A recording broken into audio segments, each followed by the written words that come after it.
Hi, we hope you guys are doing good tonight. It is Thursday, and we are just doing our new thing called dinner discussions.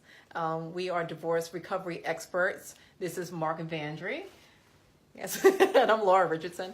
And just know if you're new to our page, Mark taught divorce care at one of the largest churches in the Dallas area, and he did that for 3 years. Yep. Yes, and I'm a licensed attorney. I focus primarily on family law, or some places call it matrimonial law, and that's everything. It's divorce, it's child support, visitation, enforcement, all that good stuff, right? And so I've been doing that here in Texas for the past 14 years. But I've been licensed in New York and in Texas. I've been licensed in New York more than 20 years. And I'm like, anyway, You're so old. yeah, I am old. So, so we're coming on to talk about ghosted. Getting over feeling dissed and rejected, and what does all that look like? And just really helping our singles overcome that. Hey, Carlene. Carlene says hi to you both. So, so Mark doesn't have his glasses on, so I'll be reading if anybody reads it.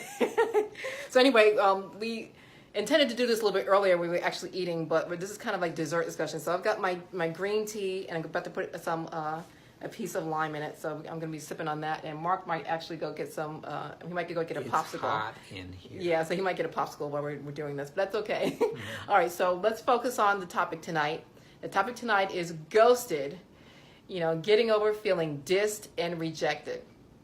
And there are some ladies, who are, it's springtime. That's a lot of times when dating goes up. And, some people are like, okay, what does all this look like? And, they're interested in, especially there's a lot of interest on online dating. And I've seen this a lot lately. There are some women who are really frustrated. They spend a whole lot of time on writing up their dating profiles, picking out a nice picture, and really giving a lot of thought to making their outline so that they, the right type of guy raises his hand and approaches, right? That's the whole idea. Sure. And there are some women who are saying, oh my gosh, they're frustrated because they're getting ghosted. Now, there's a few scenarios where there were some women who had, there were some guys who were expressing interest, they set up a date to meet, and then the guy doesn't show up.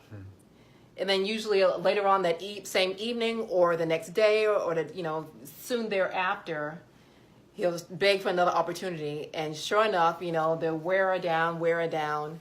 And then, and then they'll do it again. And she's like, what the, what's going on? She's like, I put so much time in it. Why are these type of men doing this? Why are they attracted to my profile? What's going on? And so what kind of thoughts do you have?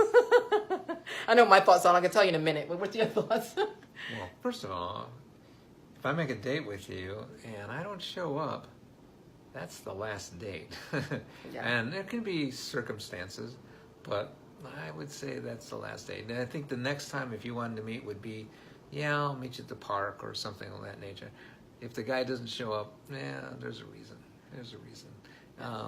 I would say too, getting to know somebody before you go to meet someone is a real important thing.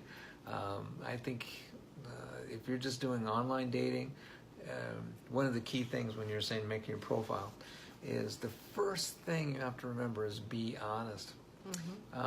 Find a current picture if they have pictures on there. Tell them, be honest with them. Don't make anything up. Don't try to make you something to appeal more men or more women, whoever you're going for. But really be honest. Say, this is who I am and what I do and so on. I'm a homebody if that's what it is, or I love to knit, or whatever it is. But be honest. Honest is so important, and it'll bleed through everything. Your honesty will, because if you meet somebody and then you find out, wait a minute, you told me you loved a boat, and now you're telling me you haven't been in a boat for 20 years, and wait, something's not connecting. And then you start to think, what other lies are there out there? So honesty is real important. Plus, let's say you do attract somebody with a lie, right? You tell them, I received a large inheritance, and I have lots of money coming to me, and it may not come true, or whatever it is. You don't have any money, and now they date you for a while and go, all you have is debt. Yeah. which most of us do. I mean, Yeah. And so you just have to be careful. Honesty is number one. Yes.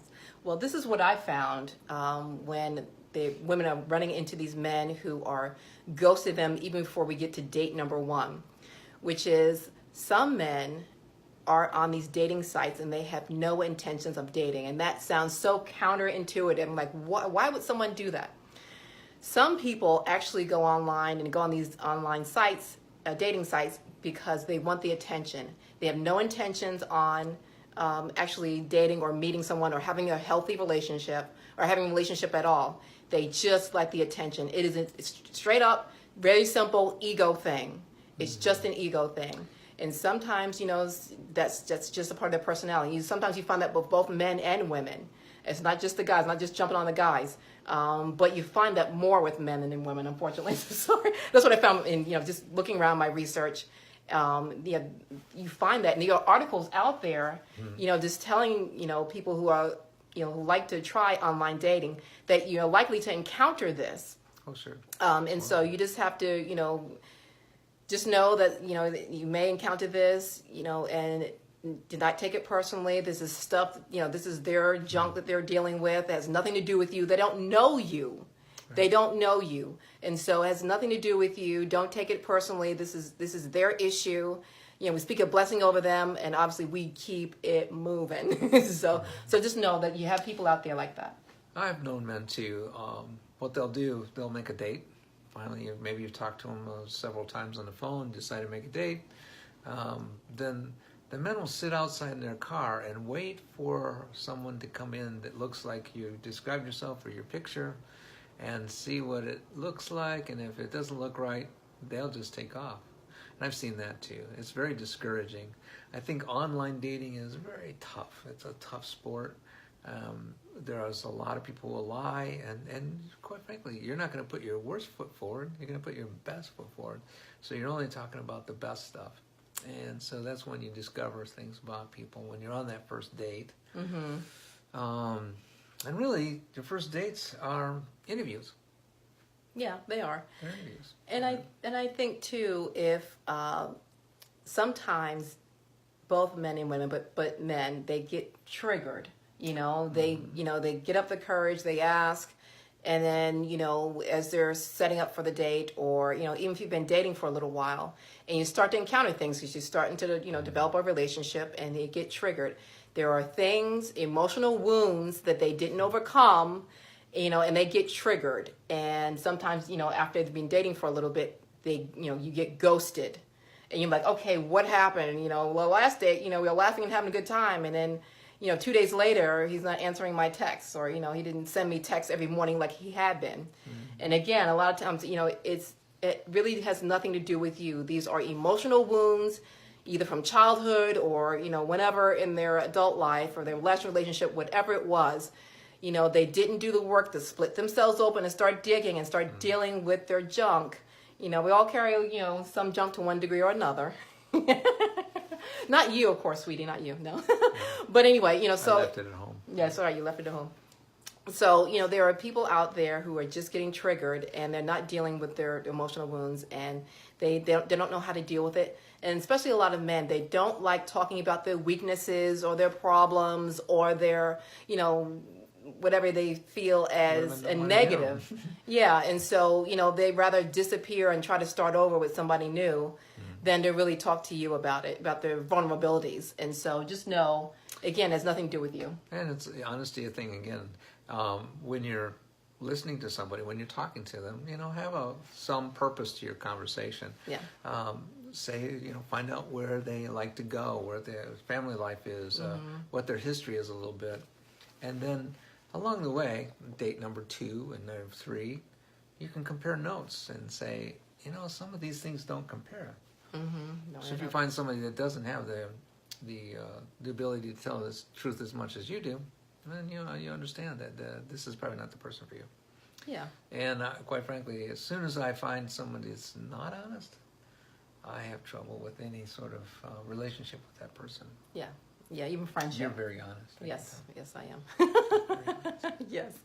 And so, just consider those things. So the way that you really get over feeling dissed and rejected and disrespected is just knowing, first of all, like I said, a lot of, this is stuff that happened way before that he met you. It has nothing to do with you.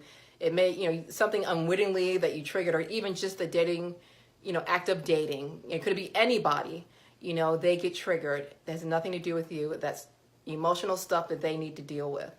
And the second thing is, just knowing that not everybody out here is emotionally healthy that should be should be out here dating. I talk a lot about my dating relationship before. I had a nice, gentleman, got all excited, went on the date. The date's lasting like 3 hours because we're just da. And, he looks over at me, and this gentleman was African American. He looks over at me, he goes, I normally don't date sisters. And I'm like, oh, okay. Yeah, and so not that, it took me a minute because, I was newly divorced. I was, really didn't know much about dating. And so, that took me a minute. That took my breath away, and it took me a while to really kind of process that. When I really mean like, a few months to really kind of process that. Sure. And I had to, say, you know what? That was something, I didn't realize he wasn't divorced all that long. Sure. And neither was I at the time. And, I just speak a blessing over him and wish him well. Just know, doesn't mean he's a devil's disciple and he's the worst person in the world and all that business. He's going to make someone a great husband. He's just not my husband. Right. And so, we have to remember that too. That's one of the things in dating. What you're really trying to do is find out somebody that fits your personality, right? And hopefully they're not just like you. Yeah. Mm-hmm. You want some variety. I know that somebody in our couple here is a good cook. I remain a good dishwasher. Yes. And so there's a good fit there because of that. Complement each other's strengths and weaknesses. Mm-hmm. Mm-hmm. Exactly. And so it's necessary to find someone like that, and having that list before you go in your mind. You don't have to have a list and make it, but it is really important to, go in each subject and say, oh, this person has this and this person has that, and really have it in mind. There are several books written about making lists, and what are your deal breakers and what are your some of the things that you can live with, but you really want that person to be dedicated to kind of working on getting a part of their lives, both of you getting a part of your lives that you feel like that aren't strong enough to really work on those things. And so, yeah. And I think the other thing that really sticks with me is become a good listener. Yeah. A good listener, a real good listener. Next time you don't come up with the same subject and say, now what's your middle name? Yeah. You said Lee before, but now you're saying it's Roy. Yeah. Well, and two, listening is most important. Now, we'll probably end with this. Listening to cues, listening to different things, listening to really what people say, and really believing them when they say that. Sure. Now, after that gentleman said that, he still reached out to me and was making, hey, Cassandra, it's good to see you, and LaTanya. And Tanya says, hi, the Laura sweetie. So his name is Mark. So I didn't tell you that. So just so you know. But listening is very important. And so I really wasn't hearing him because that's not what I wanted to hear. Because he had told me that he usually rejects women who look like me. Duh. But I'm like, I'm sure he just meant that in the past. He wouldn't have asked me out if he really felt like that now. Yes, he did feel like that now, and I should have just taken him at his word. So listening, and really understanding and just saying, this is where this person is right now. That's okay. I speak a blessing over you, and I'm going to keep it moving, and I wish the best for you. And so that's I think important. some women in my case just wanted a good meal, so I gave them a good meal and it was over. I was wondering, now that's a pretty good scheme. But so I just think that's important. Do you have any other closing? No, I think the honesty and the importance of being honest, and then part of that honesty is, of course, knowing that they match up with him. If you're a boater, then he should maybe be a boater. If you love church, then he should love church, right? He should love church. I think that's the important part at that point, honesty, and then finding out your Capabilities. Well, not capabilities, but your comparabilities. Oh, okay, yeah, how compatible you are. Yeah, how compatible you are. Okay, Sorry. yes. No, it's okay. Attorney. That's okay. No. All right, so if you ladies have any comments, anything that you want to share about your experiences about dating, about getting ghosted, about, you know, about a lot of things that worked for you, about getting past those feelings and moving forward. We'd love to hear from you. Put it in the comment section below. We read all of our comments. So Cassandra, thank you. Carlene, thank you. Oh, sorry, I didn't mean to do that. Hold on.